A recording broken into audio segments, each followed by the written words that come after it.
በ2012 የለንደን ኦሎምፒክ የእንግሊዝ ብሔራዊ ገጣሚ በመባል ግጥሙ የኦሎምፒክ መዝሙር እስከመሆን የደረሰለት ትውልደ ኢትዮጵያዊው ዓለም አቀፍ ገጣሚ ለምን ሲሳይ ማን ነው? ስለዚህ አስደናቂ ደራሲ አጭር መሰናዶ ይዘንላችሁ ቀርበናል። አብራችሁን ቆዩ። ክቡራን የቻናላችን ቤተሰቦች ቻናላችንን ሰብስክራይብ ካላደረጋችሁ ሰብስክራይብ በማድረግ ቤተሰብ እንድትሆኑ እየጋበዝን ቪዲዮ ከተመቻችሁ ላይክ እንዲሁም ሐሳብ አስተያየት ካላችሁ ኮሜንት ቦክስ ላይ ብታስቀምጡልን ይደርሰናል። ስለምትከታተሉን ምስጋናችን ከልብ ነው። በእንግሊዝ ላንክሻየር ግዛት ዊጋን ከተማ የተወለደው ለምን ሲሳይ እንደ ሌሎቹ ከእናትና አባቱ ጋር ለማደግ አልታደለም። እንደ አውሮፓውያን አቆጣጠር በ1966 ወደ እንግሊዝ ለትምህርት የሄደችው እናቱ ከኢትዮጵያ አየር መንገድ የአውሮፕላን አብራሪ ከነበረው የለምን አባት ጋር በጀመሩት ፍቅር ሳይታሰብ ለምንን ያረገዘች ሲሆን ነፍሰ ጡር መሆኗ ሲታወቅ በወቅቱ በእንግሊዝ ያላገቡ ሴቶች እንደሚያደርጉት ሳያገቡ ያረገዙ ሴቶችን ተቀብሎ ወደሚያዋልድ ድርጅት ተልካ ለምንን የወለደች ሲሆን ስሙንም ለምን ብላ ወጣችለት። ትምህርቷንም እስክትጨርስ ድረስ ለማደጉ ልትሰጠውና በኋላም ወደ አገሯ ይዛው ለመመለስ ወሰነች። ገና በልጅነቱ ስሙ ኖርማን ተሰኝቶ ለጉዲፈቻ ወላጆቹ የተሰጠ ሲሆን አሳዳጊዎቹም በድርጅቱ የተሰጠውን ስም በመተው ማርክ ብለው ስሙን በመቀየር የቤተሰባቸውን ግሬንውድ የሚል መጠሪያም ሰጥተውታል። በዚህ ቤተሰብ ውስጥ ግን ጥቁር በመሆኑ ብዙ መገለል ደርሶበታል። እነዚህ አሳዳጊዎችም 3 የራሳቸውን ልጆች እንደወለዱ እሱን ማሳደግ አንፈልግም ብለው ለህፃናት ማሳደጊያ መልሰውታል። ከአሳዳጊዎቹ ጋር ለ11 ዓመት ከኖረ በኋላ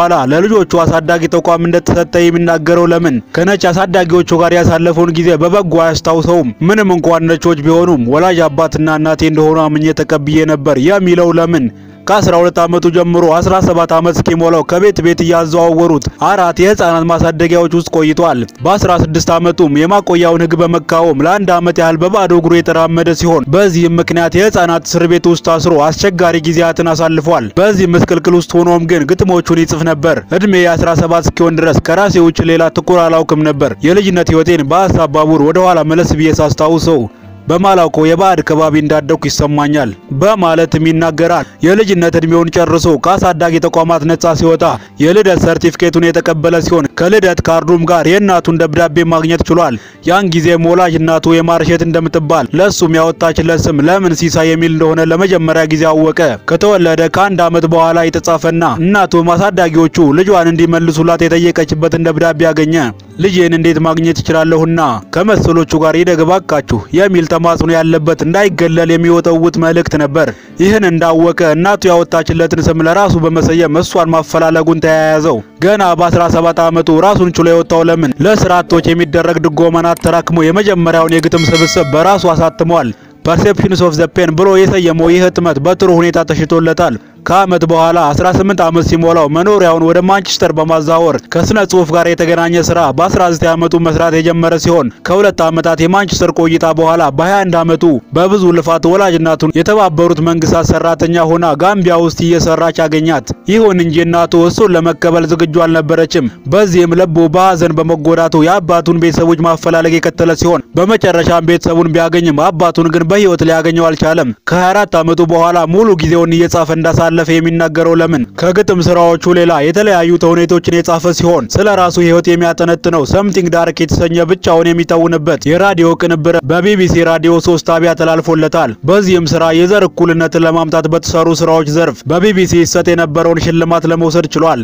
በ2012 የለንደን ኦሎምፒክ ኦፊሻል ገጣሚ እንዲሁም የእንግሊዝ ብሔራዊ ገጣሚ በመባል የግጥም ስራው የውድድሩ መዝሙር ሆኖ ነበር። ከዚህ በተጨማሪ ከ3 የተለያዩ የእንግሊዝ ዩኒቨርሲቲዎችም የክብር ዶክትሬቶች ተሰጥተውታል። በተጨማሪም ከ2015 ጀምሮ የማንቸስተር ዩኒቨርሲቲ ቻንስለር ሆኖ መመረጥ የቻለ ሲሆን ከስነ ጽሑፍ ስራዎቹ ባሻገር በማደጎ ስላሉ ህፃናት ድጋፍ በማሰባሰብና በማስተባበርም ይታወቃል። ስራዎቹ በእንግሊዝ ሮያል አካዳሚ ፊልም ኢንስቲትዩት ከመቅረባቸው በተጨማሪ የተለያዩ የክብር ሽልማቶችንም ተቀብሏል። በተለያዩ ፕሮግራሞች በክብር እንግድነት ከመጋበዙም ሌላ ስራዎቹን እንዲያቀርብም የተጋበዘባቸው መድረኮች ብዙ ናቸው። በሬዲዮ ፕሮግራም ዶክመንተሪዎችን ከማቅረቡ በተጨማሪ የተለያዩ የቴሌቪዥን ፕሮግራሞችን በመምራትም ይታወቃል። በሬዲዮ አቅራቢነትም 2 የሶኒ አዋርዶችን ማግኘትም ችሏል። የለምን የግጥም ስራዎች በተደጋጋሚ በሬዲዮ የሚቀርቡ ሲሆን በቻይንኛ ሳይቀር ተተርጉሞ ለአየር በቅተዋል። የግጥም ስራዎቹ በአብዛኛው የሚያተኩሩት ስላሳለፈው ከባድ ህይወትና ስላጋጠሙት ውጣ ውረዶች ነው። በአንድ ወቅት እንደተናገረው እሱ የሚፈልገው የሰውን ስሜት መቀስቀስና የራሱም ስሜት እንዲቀሰቀስ ነው። በአስተሳሰብ ደረጃ አንድ ሀገር ሰለጠነ የሚባለው አጋዥ የሌላቸውን ብቸኛ ህፃናት እንዴት አድርጎ እንደሚንከባከብ ሲታይ ነው ብሎ የተናገረው በብዙ በብዙዎች ዘንድ ይታወሳል። ከስነ ጽሑፍ ስራዎች ባሻገር ከመብት ጋር በተገናኘ የጭቁኖች ድምጽ እንደሆነ ይነገርለታል። በሕግ ዘርፍ ጥቁሮች ተገቢው ውክልና የላቸውም በሚል ትግሉም ይታወቃል። እንደ ጥቁርነቱ በእንግሊዝ ይስተናገድ የነበረው የዘረኝነት ተጽዕኖ ባሳረፈበት መገለል ምን ያህል ጉዳት እንደደረሰበት ከስነ ልቦና ባለሙያዎች ጋር በመቀናጀት የራሱን ሕይወት ተሞክሮም ለአድናቂዎቹ አቅርቧል። ከእናቱ ነጥሎ በግድ ለሌላ አሳዳጊ የሰጠውን ተቋምም በ2018 ፍርድ ቤት ከሶ በመደራደር ባለ 6 አሃዝ ክፍያና ይፋዊ የሆነ ይቅርታን አግኝቷል። ዝነኛ ካደረገው ስነ ጽሑፍ በተጨማሪ ድሃና የተገለለው የማህበረሰብ ክፍል የሚሰማውን ስሜት ለሕዝብ ይፋ በማድረግ በቀጥታም ይሁን በተዘዋዋሪ ለውጦችን እንዳመጣ ይነገርለታል። ከእነዚህ ተግባሮቹ መካከል በቅርቡ በሀገር አቀፍ የተሰራጨን ምርት ከገበያ እንዲወጣ አስደርጓል። አሳዳጊ የሌላቸው ልጆች ላይ የሚያሾፍ መልእክት ያለው ማስታወቂያ ነው በማለት እንዲሁም ጥቂቶችን ለመሳብና ለማዝናናት ሲባል ብዙዎችን የሚያሳክክ ነው በማለት ቀጥታ ደውሎ እሱን መሰል ትልልቅ ሰዎችንም ሆነ በማደጎ ስርዓቱ ውስጥ አሁንም ያሉትን ህፃናት ይጎዳል በሚል ያቀረበው ወቀሳ ተቀባይነት አግኝቶ ምርቱ ከገበያ እንዲወጣ ተደርጓል። ኢትዮጵያዊው ገጣሚ ደራሲና ጸሐፌ ተውኔት ለምን ሲሳይ በመላው እንግሊዝ ከሚገኙ እውቅና ምርጥ ገጣሚዎች በቀዳሚ ስሙ ይጠቀሳል። ለታዋቂው ፖትሪ ሪቡ በመደበኛ ጽሑፎችን የሚያቀርበው ገጣሚ ለምን ዘአብሮን ፖትሪ ፕራይዝ የተሰኘውን ውድድር ጨምሮ በሌሎች ትልልቅ የስነ ጽሑፍ ውድድሮችም ላይ በዳኝነት ሰርቷል። ቢቢሲን ጨምሮ ለተለያዩ አካላት በርካታ ግጥሞችን የጻፈው ገጣሚው በማንቸስተርና ሌሎች ከተሞች ህንጻዎችና ጎዳናዎች ላይ ግጥሞቹ እንደ መፈክር ማስታወቂያ የተጻፉለት ገጣሚ ነው። ገጣሚው በ1994 ቻኦስ ባይ ዲዛይን፣ በ2003 ስቶርም እና በ2006 ሰምቲንግ ዳርክ የተሰኙ 3 የመድረክ ቲያትሮችንም ጽፏል። ለምን እስካሁን ከ10 በላይ መጻሕፍትን ያሳተመ ሲሆን በ2019 ማይ ኔም ኢዝ ዋይ የተሰኘ ስራው ስለ ልጅነት አስተዳደጉ፣ ስለ ግል አመለካከቱ እንዲሁም ስለ ዘርና ቤተሰብ ያለውን ምልከታ የገለጸበት ይህ ስራ የዓመቱ ምርጥ መጽሐፍ ተብሎ በታይምስ በጋርዲያንና በቴሌግራም ለመወደስ በቅቷል።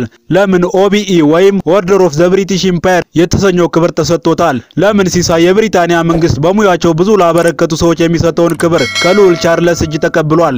ወጣቱ እኔ በጭራሽ ይህን ክብር አገኛለሁ ብሎ አያስብም ይላል ለምን። ወጣቱ ለምን ሲሳይ ራሱን ለስነ ጽሑፍና ለሰብአዊ እርዳታ አሳልፎ የሰጠ እንደነበረም ያወሳል። ይህንን ክብር የምቀበለው ይላል ለምን ይህንን ክብር የምቀበለው በ18 ዓመቱ የህፃናት ማሳደጊያን ትሎ ለወጣ ቤተሰቦቹ ላጣ በርካታ የገና በዓላትን ብቻውን ላሳለፈው ማንነቴ ነው። እኔን ለመሰሉ በማሳደጊያ ማዕከላት ለሚገኙ ወጣቶች ይህን ማሳየት ትልቅ ነገር ነው።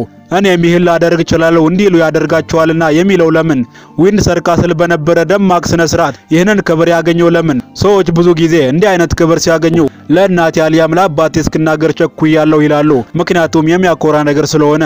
ነገር ግን እኔ ይህ የለኝም። እንግዲህ ይህ ታሪኬ ነው፣ በእኔ ላይ ከፍተኛ ተጽዕኖ ያሳረፈ ታሪኬ ሲልም ተናግሯል። ክቡራን የቻናላችን ቤተሰቦች ለዛሬ ያዝንላችሁ ቪዲዮ ይህንን ይመስል ነበር። በቀጣይ በሌላ ቪዲዮ በሌላ መረጃ እስክንገናኝ ድረስ ሰላም ቆዩልን።